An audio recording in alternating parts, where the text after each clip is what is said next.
Give the floor to the Russian Federation, representative of the Russian Federation, for statement. How long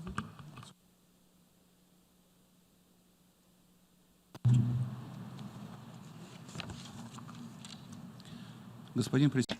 Mr. President, in 2006, when the UNGA adopted the historic resolution 6251 on establishing the HRC, all of the international community pinned great hopes on that decision. Changing times were here. Instead of a biased UNHRC, which had by then totally discredited itself, we were establishing a body that would work on the basis of objectivity, impartiality, and a constructive dialogue. From that point in history, it is now 10 years. The time has come to give some thought to what the Council has become. Has it lived up to our expectations? Did the HRC rectify the mistakes of its predecessor commission? Will the work of the Council help improve the human rights situation and strengthen the national human rights capabilities in individual countries? Unfortunately, Mr. President, the answer to all these questions is no. In the hands of unethical political forces, the Council is more and more turning into a mechanism of political and economic pressure on sovereign states. HRC is quickly frittering away the independence and impartiality of its work. Today, the Council, in fact, has ceased to be the UN's intergovernmental platform for the discussion of the whole range of human rights issues. The Council is openly using a number of states and associations to achieve their short-term political and economic goals. It is now the practice to adopt country-specific resolutions pursuing not the noble purposes of protecting human rights, but interfering in internal affairs of individual countries in order to change unsuitable governments. Some Council members use thematic resolutions to meet their economic and political objectives. The untargeted use of the Council's capabilities is unfortunately becoming a regular practice. The agenda of our sessions is full of topics which now have a very detached connection to human rights. The involvement of the Council in questions of standardization, regulation of trade and economic relations, medical issues, arms trade, fighting organized crime, narcotics, is happening as a rule when some states cannot get what they want at other major UN platforms. We believe such manipulation by the Council to be irresponsible and extremely dangerous. Adopting politicized decisions harms the process of developing unified approaches to concrete issues and situations. It also harms the reputation and undermines confidence in the Council itself.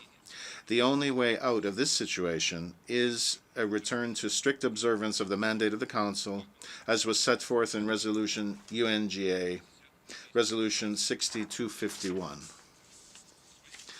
Mr. President, one of the reasons for the lack of real influence of the Council on human rights situations in specific countries is the fragmented nature of the UN's human rights work.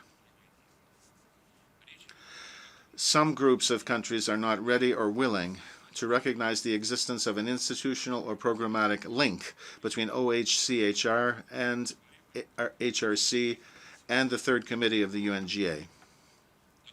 This obstinacy in dismissing the nexus of the Council and Third Committee with the work of OHCHR in practice is leading to a worsening of the human rights situation of ordinary people, since decisions and resolutions of the Council on providing governments with technical and consulting assistance are not reinforced by technical or human resource or financial capabilities. And yet OHCHR does possess all of these resources.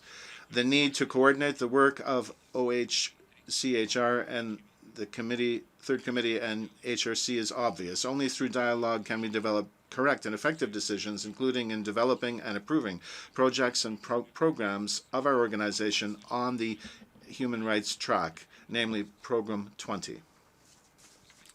Mr. President, the Russian Federation was an active participant in the talks on GA Resolution 6251 in developing documents on institution building of the Council its resolutions 5.1 and 5.2, and the operational review procedure in 2011. Our country was on many occasions elected to the Council. We always followed the policy of strengthening the principle of cooperation in its work. In the current conditions, Russia cannot sit idly by as the HRC turns into the old, previously discredited HRC.